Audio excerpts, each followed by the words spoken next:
Bueno, hermanos, la obra aquí en Riguache 16 Los Cerezos es una obra, bueno, la recibí con 24 hermanos, pero de los 24 hermanos, 22 eran indígenas guayú. Están en un barrio, Los Cerezos es un barrio de alta peligrosidad, mucha criminalidad, digámoslo así. Hay muchas personas consumidores de droga, hay muchos robos. Y los barrios que le corresponden a la congregación número 16, toditos son bastante peligrosos. Pero Dios nos ha estado ayudando, nos ha estado bendiciendo. Tenemos 1 año y 9 meses de haber llegado. Es un proyecto de misiones nacionales por 2 años. Ya tenemos 1 año y 9 meses. Hemos bautizado por la gracia de Dios 9 personas, 9 hermanos. Y ha sido bastante duro, hermano, bastante difícil. Pero bueno, Dios es maravilloso, es poderoso. Y Él sigue rescatando almas, libertando a los cautivos y dándole libertad a aquellos que están doblemente presos. Sus oraciones, hermanos, por la familia pastoral Salazar Rosado. Bueno, y ya el hermano Mauricio les comentó, mi esposa está un poco enfermita, pero sé, hermano, de que Dios va a obrar de una manera muy especial como Él lo sabe hacer. Amén. ¿Me escuchan bien, Mauricio? Sí, hermano Abel, hágale, estamos atentos. Bueno, yo en esta mañana, en esta noche, cuando el hermano Mauricio me invitó hace ya unos días, yo le preguntaba al Señor, Señor, ¿qué quieres tú que yo le predique a la iglesia allá en Los Cerezos? Y creo, hermano, que una de las cosas hermosas, viendo los informes y viendo todo lo que ustedes han preparado para el día de hoy, creo que el tema de hoy, hermanos, tiene que ir en relación a lo que nosotros realmente debemos hacer como cristianos. Amén. A todo aquello que nosotros debemos emprender como hijos de Dios. Amén. Seres humanos que hemos sido rescatados del pecado, ¿sí? Seres humanos que hemos sido lavados por la sangre del Cordero y seres humanos que tenemos que seguir anunciando, cumpliendo el mandato divino de ir por todo el mundo y predicar del evangelio a toda criatura. Yo creo, hermano, que nosotros tenemos que seguir invirtiendo en aquello que el Señor Jesucristo nos ha encomendado. No importando las circunstancias, no importando los problemas, no importando las adversidades. Aquí realmente lo importante es que el trabajo en el Señor Jesucristo no es en vano. Amén. Y que si Él nos ha rescatado a nosotros y ha tomado el control y ha tomado la dirección de nuestra vida, es porque Él desea realizar algo maravilloso con cada uno de nosotros. Y que nosotros como cristianos seamos luz en medio de tanta oscuridad, en medio de tantas tinieblas. Y mirad, hermanos, que yo tengo un compromiso. Sí. Porque es que Dios nos ha dotado a nosotros de muchas herramientas, amén, de muchos mecanismos para cumplir las labores que Él nos ha encomendado, para así lograr un mejor y mayor rendimiento en mi trabajo evangelístico. A muchos les encanta predicar, pero como que no se preparan para predicar. Y el buen líder o el buen cristiano debe direccionar su trabajo en lo que él desea hacer. No puede tratar de efectuar las cosas por hacerlas, amén, sino que debe existir una planificación. Analizando la Sagrada Escritura, vayamos al Santo Evangelio según Marcos, el capítulo 1. Alabanzas al Señor Jesús. Marcos capítulo 1, el versículo 14 y 15, dice, después que Juan fue encarcelado, Jesús vino a Galilea predicando el evangelio del reino de Dios, diciendo, el tiempo se ha cumplido y el reino de los cielos se ha acercado. Arrepentíos y creed en el evangelio. Él ahí inicia su labor. Bendito sea el nombre del Señor Jesús. Él ahí inicia el trabajo que lo iba a llevar a realizar infinitos milagros, grandes maravillas, prodigios, pero él no lo hizo de la noche a la mañana, no. Jesucristo se preparó para poder emprender esta hermosa labor. ¿Sí? Porque, hermanos, uno no debe hacer las cosas por hacerlas cuando no es del agrado de Dios. Uno debe hacer las cosas para que Dios se sienta complacido y vea el fruto de la aflicción. Alabanzas al Señor Jesús. Y cuando él inicia su ministerio, en ese momento él empieza a dar esos pequeños frutos del ministerio del Señor Jesucristo, cuando él llama a los primeros pescadores de hombres. Y nos vemos con un Pedro, hermanos, que cuando el Señor Jesús se le acerca, él le dice: aparte de mí porque soy pecador. Aléjate de mí porque soy un pecador. Él no quería emprender ese hermoso trabajo evangelístico misionero que el Señor Jesucristo le tenía preparado. Y dice la palabra de Dios en el mismo evangelio según Marcos, que él vio que estaba Simón y Andrés, su hermano, que echaban la red en el mar porque eran pescadores. Y Jesús le dijo: venid en pos de mí y haré que seáis pescadores de hombres. Ellos, dejando luego su red, le siguieron. Pasando de allí un poco más adelante, vio a Jacobo, hijo de Zebedeo, y a Juan, su hermano. Ellos también en la barca remendaban sus redes.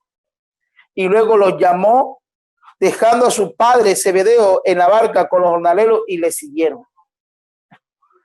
Vemos que Jesús empezó su ministerio anunciando que el reino de Dios se había acercado y que la gente tenía que arrepentirse y que debía creer en el evangelio. Cuando él hace eso, estos 4 hombres le creen. Y después de ahí, vemos al Señor Jesucristo obteniendo el resultado de su trabajo. Cuando nosotros emprendamos cualquier trabajo en el Señor, hermanos, no debemos temerle a los errores, no debemos temerle a los fracasos que muchas veces llegan, no debemos temerle a las persecuciones, ¿sí? Porque estos van, amén, a llegar. Siendo nosotros, hermanos pastores, en un lugar llamado Casipachi, en Guayú se llama Casipachi. En español significa tierra de 100 pies. Hermanos, esos 100 pies tenían 60 y 70 centímetros, hermanos, así de grande, ¿sí? Hasta 70 centímetros, eran grandes y eran como marrones con negro. Y esos 100 pies, hermano, los guayúles tienen temor. Y cuando ahí me dicen de un lugar llamado El Tablazo, sur de La Guajira, a ver, necesitamos que vaya a ese lugar. Hermano, allá no hay luz porque es una ranchería, es una comunidad guayú. No hay agua dulce. Y el transporte, hermanos, una camioneta cobraba 70,000 pesos de Uribia hasta allá, hasta Casipachi. Yo estaba en ese lugar llamado El Tablazo, donde uno salía a cualquier hora del día, agarraba uno un carro para San Juan, agua dulce, ¿sí? Todas las comodidades. Pero yo recuerdo que un día yo dije estas palabras y dije: hombre, ¿qué les pasará a los directivos? ¿Por qué me quieren castigar así? Me van a sacar a mí de aquí, que estoy bien, para mandar a un lugar a reemplazar a un soltero. Yo tengo 2 hijos, hermano, pero mi esposa me dijo: no te preocupes, Abel. Dios desea que vayamos y le prediquemos a esos guayú, porque el pastor que me iba a reemplazar a mí en El Tablazo, la esposa era de por ahí cerca, y me dijo: Dios quiere que nosotros vayamos y le prediquemos a nuestros hermanos guayú, a mis familiares guayú, para que el pastor que viene aquí al Tablazo le predique a los familiares de su esposa. Cuando yo entendí esa parte, cuando Dios colocó esas palabras en mi esposa, yo entendí, hermanos, bendito sea el nombre del Señor Jesús, que lo que Dios quería para conmigo no era cualquier cosa, era algo grande. ¿Sí? Y yo estaba colocando la mirada, hermanos, al fracaso, al lugar que no tenía luz, que no había agua, que no tenía una carretera normal. ¿Sí? Y le tenía también temor a esos 100 pies, porque me habían contado que picaban, hermano, y de pronto le habían quitado la vida a algunas personas. Pero cuando llegamos a ese lugar, hermanos, Dios nos bendijo de una manera impresionante. Había en ese momento 45 hermanos bautizados, y cuando salí, hermano, a los 2 años, dejamos una congregación de 215 bautizados en el nombre del Señor Jesús. ¿Sí? Cuando llegamos no había casa pastoral y dejamos 120 bultos de cemento. ¿Sí? Dejamos 1,200 bloques de cemento para construir y todo el techo para la casa pastoral. Hermanos, yo siempre he creído que a partir de ahí, de que Dios, cuando Él llama, Él dota. Y hay que aprender a confiar en Dios. Él no nos dejará solo. Él no nos dejará desamparado. Él no nos dejará que nosotros pasemos por momentos de angustia. No. Dios siempre ha querido que nosotros salgamos a predicar. Amén. Y cuando nosotros salimos a predicar, hay unas señales que nos siguen. ¿Sí? Hermanos, porque es que nosotros pensamos de una forma. ¿Sí? Y realmente las cosas resultan bien cuando realmente nos ubicamos en Dios. ¿Sí? Cuando realmente le presentamos a Dios todas aquellas cosas que Él sabe que tú y yo necesitamos, pero que a veces por las limitaciones humanas o por la lógica nuestra, por la lógica humana, nos vemos envueltos en el error y en el fracaso, y eso no es lo que desea Dios. Dios realmente desea que nosotros entendamos, bendito sea el nombre del Señor Jesús, que el significado del trabajo en la obra misionera, no tenemos que dedicar nuestro tiempo, recursos, si hay esfuerzo para llevar a cabo el trabajo en la obra misionera. ¿Qué motivó al apóstol Pablo a ser un misionero? ¿Qué circunstancias rodearon a su llamamiento? Dice la palabra de Dios, hermano, en Hechos capítulo 13, de que ellos, alabanza al Jesús, estaban orando, ¿sí? Estaban sirviendo, ayunaban, oraban, enseñaban, ¿sí? Pero en medio de eso, Dios hizo un trabajo excepcional con ellos. Le dijo, apartarme a Bernabé y a Saulo para un trabajo específico. ¿Sí? Hermanos, qué bueno es mirar que el Señor nos ha apartado a nosotros del mundo, nos ha hecho seres humanos diferentes. Amén. Porque nosotros no éramos nadie antes, pero a partir, hermanos, del momento que aceptamos a Cristo, miremos al apóstol Pedro cuando Jesucristo está en su barca, que le dice, aparte de mí porque soy hombre pecador. Pero después vemos al apóstol Pedro, hermanos, diciendo unas palabras muy hermosas, diciendo, mas vosotros sois linaje escogido, real sacerdocio, nación santa, pueblo adquirido por Dios para que anunciéis. No es para que nos quedemos callados, no. Hay muchas almas que se están perdiendo. Hay muchas almas que están en estos momentos en las garras, hermanos, en las tinieblas del pecado y del error. Y tú y yo tenemos el poder dado por Dios para ir allá y alumbrar con el evangelio. Porque la palabra de Dios en el libro de los Salmos, el capítulo 119, el versículo 105 dice, lámpara es a mis pies tu palabra y lumbrera a mi camino. Hermano, y la palabra de Dios tiene que dotarnos a nosotros de herramientas, y Él nos dota de herramientas, no para que nos quedemos callados, no, sino para que salgamos a predicar, no esperando que el pastor o que el comité de evangelismo o que el comité de Dorca o que el comité de los jóvenes, amén, nos digan que qué debemos hacer. No, Jesucristo nos dejó una labor, Jesucristo nos encomendó un trabajo, y tú y yo no porque estemos en un culto misionero, no, tenemos que y debemos seguir anunciando que Él es el Salvador del mundo y que Él está con nosotros donde quiera que nosotros vayamos. Hermanos, hay una iglesia que respalda amén, a los hermanos que salen al campo misionero. En el plano local, debemos permitir que Dios haga algo con nosotros. No nos podemos quedar callados ante las circunstancias que estamos viviendo. Amén. Y qué bueno es entender que las misiones tienen que estar en mi corazón, en mi mente. ¿Sí? Que yo me goce. Amén. Cuando envían un informe misionero. Hace unos días, creo que fue el hermano de Nicaragua, creo que envió una foto de unos bautizos. Bueno, yo me alegré. Sí. Y no conozco al misionero en Nicaragua, pero yo me sentía complacido de que hay personas que están aceptando al Señor Jesús en esos lugares. Y de pronto muchos, y yo los entiendo porque yo recuerdo, hermano, que yo sentí el llamado de Dios al ministerio en una reunión de misioneros distritales. Estaban aquí un poco misioneros con su familia, hermano, y yo los miraba y yo me alegraba.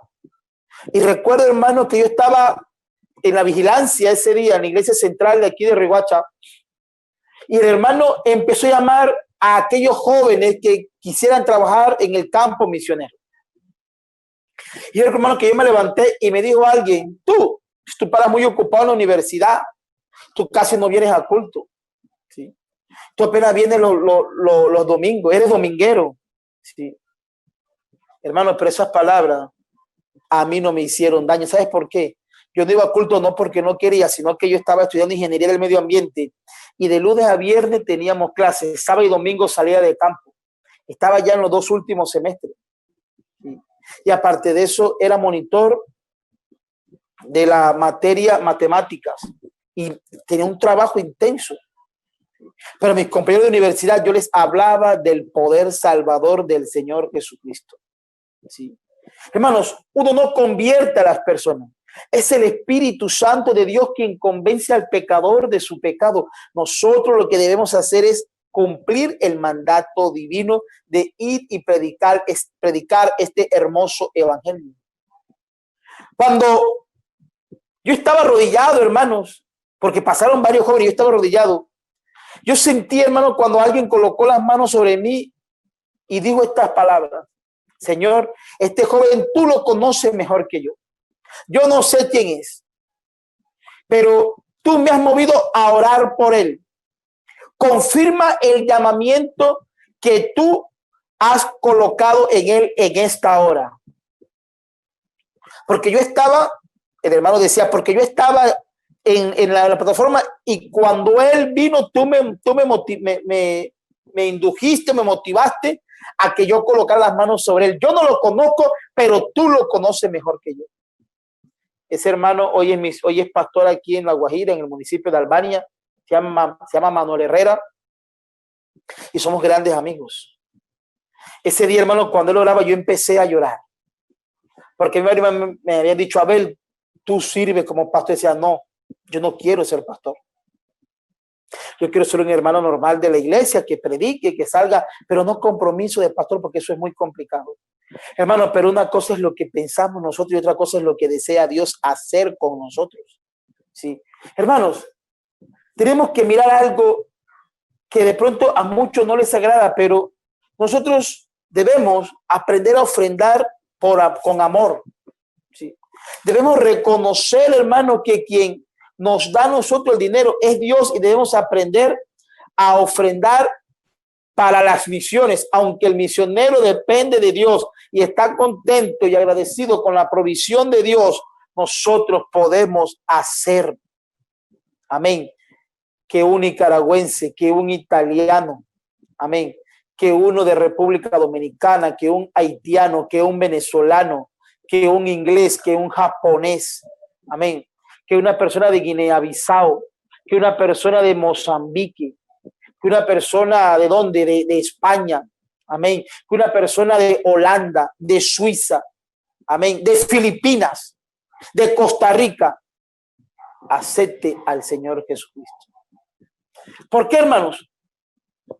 Tenemos que entender algo, ¿sí? Que debemos dedicar lo mejor de nosotros a Dios. A veces queremos dedicarle a Dios apenas cierto tiempo de nuestro espacio. Y no, a Dios hay que dedicarle lo mejor. Alabanzas al Señor Jesús. Yo me imagino, hermanos, el apóstol Pedro, cuando el Señor Jesucristo lo llama, que él inicia su ministerio, de pronto todo asustado, todo amedrentado, pero lo importante aquí fue que se colocó en las manos del Señor Jesucristo. Y cuando uno se coloca en las manos del Señor Jesucristo, amados hermanos, pueden pasar muchas cosas. Lo importante es saber que Dios va delante de nosotros, que Él pelea nuestras batallas, que no importa el momento duro, que no importa el momento adverso, que no importa la dificultad que se presente, no, que se presente lo que se quiera presentar. Qué bueno es entender que tú y yo hemos sido llamados a cumplir una hermosa labor. Tú y yo hemos sido llamados, amén, a predicar el evangelio porque el Señor Jesucristo lo comisionó. Amén. El apóstol Pablo se lo ordenó a Timoteo cuando le dijo que predicara a tiempo y fuera de tiempo. Y para predicar el evangelio hay que leer la Biblia, hay que estudiarla, amén, amén. Hay que ser luz, hermano, porque el Señor desea que prediquemos nuestro testimonio, los milagros que Él ha hecho en nuestras vidas. Si somos cristianos apagados, amén, seremos cristianos que ocuparemos un lugar más, pero si somos cristianos llenos del poder del Espíritu Santo, hermano, las tinieblas tienen que huir. Donde tú vayas a predicar, donde tú vayas a anunciar que Jesucristo es el Salvador del mundo, hermano, las tinieblas huye, porque llega la presencia del Dios Todopoderoso que te acompaña, que te arropa y que te respalda donde tú vayas. Amén. Una de las cosas que tenemos que entender es que no somos del montón. No somos del montón. Y tengo por aquí un escrito, hermano, que dice que nosotros tenemos un grave problema. La lógica japonesa dice, si alguien puede hacerlo, significa que yo también puedo hacerlo. Y si nadie puede hacerlo, significa que debo ser el primero en hacerlo. La lógica nuestra es, si alguien puede hacerlo, que lo haga él. Y si nadie puede hacerlo, ¿por qué tengo que hacerlo yo? No, cambiemos esa mentalidad. Yo recuerdo, hermanos, que cuando llegué aquí a Riohacha, cuando me propusieron venir a Riohacha, que yo acepté venir, muchos me dijeron, a ver, ¿y por qué tú? Ya abriste Chispana, abriste San Juan Cuarta, ahora abrir otra congregación.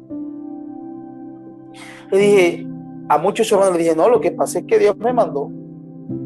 ¿Cómo sabes tú que Dios te mandó? Le dije, bueno, porque le he orado al Señor. Y si Él colocó el sentir en mí de venir y en los directivos de decir que yo vaya a Los Cerezos, yo voy a Los Cerezos. Sí.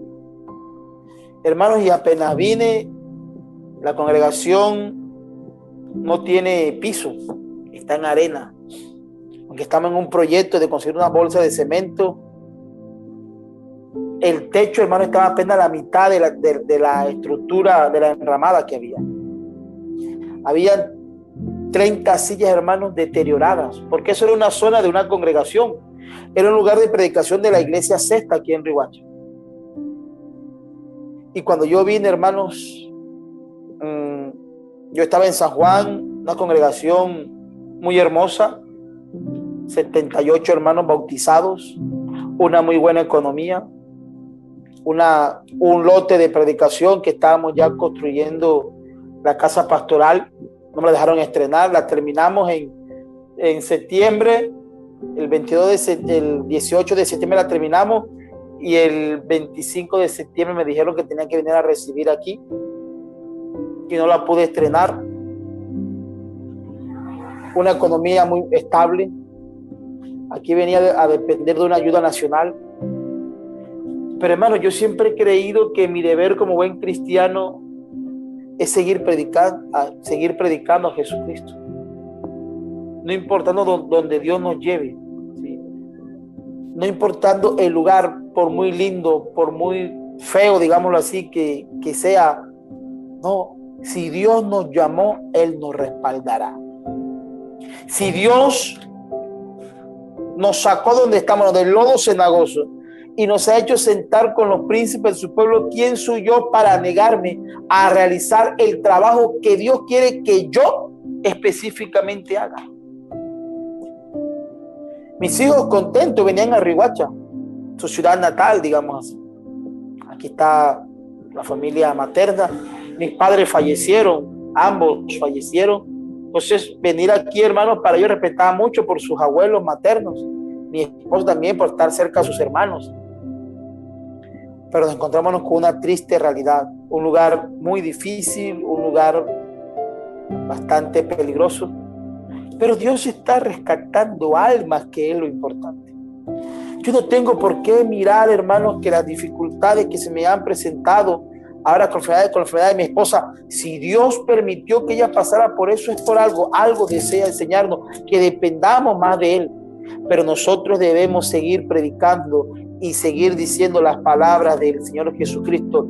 El tiempo se ha cumplido, y si esto pasó hace más de 1900 años, hoy está más cerca. El reino de Dios se ha acercado, y si eso lo dijo el Señor Jesucristo, yo también lo sigo diciendo. Y si Él dijo arrepentíos y creed en el Evangelio, yo tengo que seguir predicando que la gente debe arrepentirse, que la gente debe creer en el Evangelio. Y lo más importante, si Él, cuando llamó a estos hombres, le obedecieron, yo también tengo que obedecer. Y la Biblia a mí me declara, hermanos, que entrando en Capernaum y los días de reposos, entrando en la sinagoga, enseñaba y se miraba en su doctrina, porque lo enseñaba como quien tiene autoridad, no como los escribas.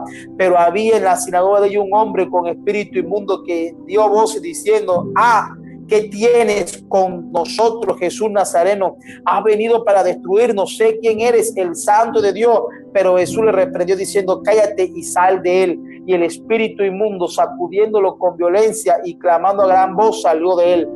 Si Jesucristo inició su ministerio predicando, si los frutos, los 4 pescadores fueron su fruto, hermanos, de la predicación, y vemos el resultado, bendito sea el nombre de su ministerio, cuando este hombre fue libre de ese espíritu inmundo que lo atormentaba, lo mismo debemos emprender nosotros, no quedarnos, debemos iniciar con lo que Dios nos ha encomendado, y veremos el fruto del trabajo que nosotros hacemos en la zona, en los barrios, en la vereda, y veremos el resultado después, cuando hayan personas arrepentidas, cuando hayan personas humilladas, cuando hayan personas convertidas, cuando hayan personas bautizándose en el nombre del Señor Jesús para perdón de sus pecados, cuando hayan personas alabanzas al Señor Jesús recibiendo el bautismo en el Espíritu Santo, y cuando hayan personas alabanzas al Señor Jesús predicando lo que antes era y lo que son ahora. Antes eran unos pecadores, pero ahora son limpios por la sangre que Cristo derramó en la cruz del Calvario. Ahora son personas limpias por el poder del Señor Jesucristo. Los que antes consumían droga ya ahora no lo consumen. Los que antes fornicaban ahora ya no lo hacen. ¿Sabes por qué? Porque es el resultado del trabajo que tú y yo emprendemos o emprendamos en la obra de Dios. Hermanos amados de Medellín, vea, las herramientas que el Señor Jesucristo está utilizando en este tiempo deben ser usadas de la mejor forma. Ahora, hermanos, que estamos en esta cuarentena, es cuando más personas llaman: pastor, oré por mí, pastor, oré por nosotros. Y a cada rato, hermano, la gente está llamando: pastor, ore por nosotros. Pastor, mire, una videollamada, necesito hablar con usted, necesito que me predique el Evangelio. Y en el barrio, hermano, donde estamos predicando, o los barrios donde estamos predicando, a pesar de la alta peligrosidad, hay personas que están buscando al Señor Jesucristo en espíritu y en verdad. Entonces, mis hermanos, para concluir, yo les insto en esta noche, como le dijo el apóstol Pablo a Timoteo, ¿sí? Te encarezco delante de Dios y del Señor Jesucristo, que juzgará a los vivos y a los muertos en su manifestación y en su reino, que prediques la palabra, que instes a tiempo y fuera de tiempo, No nos quedemos callados, hermanos. No nos quedemos pensando en que otros pueden hacerlo cuando Dios quiere que yo lo haga. No nos quedemos pensando, que tiene que ser el pastor, para eso le diezmamos, para eso ofrendamos. No. Apoyemos a nuestros pastores en el trabajo misionero, en el trabajo evangelístico. Apoyemos al comité local de la Mandorca, apoyemos al comité local de jóvenes, apoyemos al comité de evangelismo y al comité de misiones. Que ellos vean que hay una iglesia que los respalda. Hermanos, cuando Pablo y Bernabé fueron a cumplir el mandato divino, bendito sea el nombre del Señor Jesús, ellos se sintieron respaldados porque la iglesia que los envió los estaba apoyando. ¿Sí? Hermanos, y es importante cumplir el mandato del Señor Jesucristo, porque tú y yo hemos sido testigos del poder de Dios que ha obrado en nuestras vidas. Nosotros conocemos el gran poder de Dios y no nos podemos quedar callados si deseamos que las congregaciones, tanto en los cerezos como allá donde están ustedes, como los cerezos donde estoy yo, crezcan. Debemos seguir predicando la palabra de Dios. Debemos seguir predicando, hermano, que el Señor Jesucristo rescata, salva, restaura y da vida a aquellos que están muertos en delitos y pecados. No nos quedemos callados. No nos quedemos callados. No, les repito que no. Salgamos a predicar, cuando el tiempo de la pandemia pase, pero por ahora utilicemos todas las plataformas digitales, todas las redes sociales para demostrar que Jesucristo sigue teniendo el poder y la autoridad y que sigue siendo el único y poderoso Dios. Amados hermanos, el Señor Jesucristo les bendiga y gracias por la invitación. Paz de Cristo para todos ustedes.